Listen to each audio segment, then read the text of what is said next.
Hi hello ನಮಸ್ಕಾರ. ನಾನು ನಿಮ್ಮ ಪ್ರೀತಿಯ ಚಿತ್ರದುರ್ಗದ ಹುಡುಗಿ. ಇದು ಆ್ಯಕ್ಚುಲಿ ಸಂಡೇ ವ್ಲಾಗು. ನಮ್ಮ ದುರ್ಗದಲ್ಲಿದ್ದಾಗ ಸಂಡೇ ಅಂದ ತಕ್ಷಣ ನನಗೆ ಅನ್ಸೋದು ಸಂಡೇ ಅಂದರೆ ರಜಾ, ಕೋಳಿ ಮಜಾ, ಆರಾಮ್ ರೆಸ್ಟ್ ಮಾಡಬೇಕು, ಕೆಲಸ ಏನೂ ಮಾಡಬಾರ್ದು, ಅದೇ ಮೈಂಡ್ ಸೆಟ್ಟಲ್ಲಿ ಇಟ್ಕೊಂಡು ನಾನು ಡೇ ಪೂರ್ತಿ ಸುಮ್ಮನೆ ಕಾಲ ಕಳೀತಿದ್ದೆ, ಸುಮ್ಮನೆ ಟೈಮ್ ವೇಸ್ಟ್ ಮಾಡ್ತಾಯಿದ್ದೆ.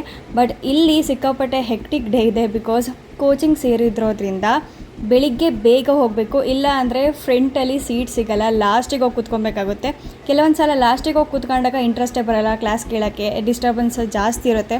ಸೊ ಅದಕ್ಕೋಸ್ಕರ ಗಡ ಹೋಗ್ಬಿಟ್ಟು ಸೀಟ್ ಇಟ್ಕೊಬೇಕು, ಇಲ್ಲಾಂದರೆ ಸೀಟು ಬೇರೆಯವ್ರಿಗೆ ಹೋಗುತ್ತೆ. So after A long time, usually ನಾನು ನಡೆದಲ್ಲೇ ಒಂದು 2 ವರ್ಷ ಆಗಿರ್ಬೋದೇನೋ ಬಹುಶಃ.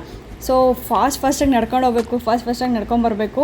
ಬಿಕಾಸ್ ನಮ್ಮ ಪಿ ಜಿ ಇನ್ಸ್ಟಿಟ್ಯೂಷನಿಂದ ಸ್ವಲ್ಪ ದೂರ ಇದೆ. ಸೊ ಹಾಗಾಗಿ ನೆಕ್ಸ್ಟು ಮತ್ತೆ ಮಧ್ಯಾಹ್ನ ಬಂದು ಊಟ ಮಾಡಿ ಮತ್ತೆ ಶೂ ಹಾಕ್ಕೊಂಡು ಓಡಬೇಕು. ಸೊ ಬಹುಶಃ ನಾನು ಯೂಶ್ವಲಿ ಹಾಗೆ ಅಂದ್ಕೊತಾರೆ ಎಲ್ಲರೂ, ಶೂ ಹಾಕೊಳ್ಳೋದು ಬರೀ ಓಡೋದು ಬರೋದು ಅಂತ. ಆ ಥರ ಏನಿಲ್ಲ, ನನಗೆ ಸಿಕ್ಕಾಪಟ್ಟೆ ಕಂಫರ್ಟೇಬಲ್ಲು ಶೂ ಅಂದರೆ. ಸೊ ಅದಕ್ಕೆ ಅದಾದಮೇಲೆ ಕ್ಲಾಸು ಬಿಡ್ತು ಈವ್ನಿಂಗು. ಸೊ 6:30, 7 ಆಗುತ್ತೆ ನಮ್ಮ ಕ್ಲಾಸ್ ಬಿಡೋದು.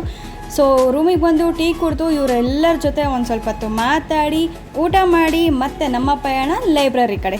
ಸೊ ಲೈಬ್ರರಿಯಲ್ಲಿ ಅವತ್ತಿಂದೇನಿರುತ್ತೋ ಅದನ್ನು ಓದ್ತೀನಿ. ಬಿಕಾಸ್ ನನಗೆ ಡ್ಯೂರೇಷನ್ ಜಾಸ್ತಿ ಆಗಿದ್ದಷ್ಟು ನನಗೆ ಸ್ಟ್ರೆಸ್ಫುಲ್ ಅನಿಸುತ್ತೆ, ನನಗೆ ಜಾಸ್ತಿ ಕಂಟೆಂಟ್ ಇದೆ ಓದಬೇಕು ಅಂತ ಅನಿಸುತ್ತೆ.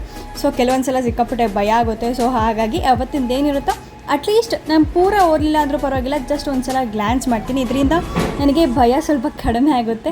ಸೊ ಅವತ್ತಿಂದ ಏನೋ ಒಂಚೂರು ಅಲ್ಪ ಸ್ವಲ್ಪನಾದರೂ ಕಲ್ತಿದ್ದೀನಿ ಅನ್ನೋ ಒಂದೇನೋ ಫೀಲ್ ಇರುತ್ತೆ. ಸೊ ಹಾಗೆ ಥ್ಯಾಂಕ್ ಯು, ಗುಡ್ ನೈಟ್.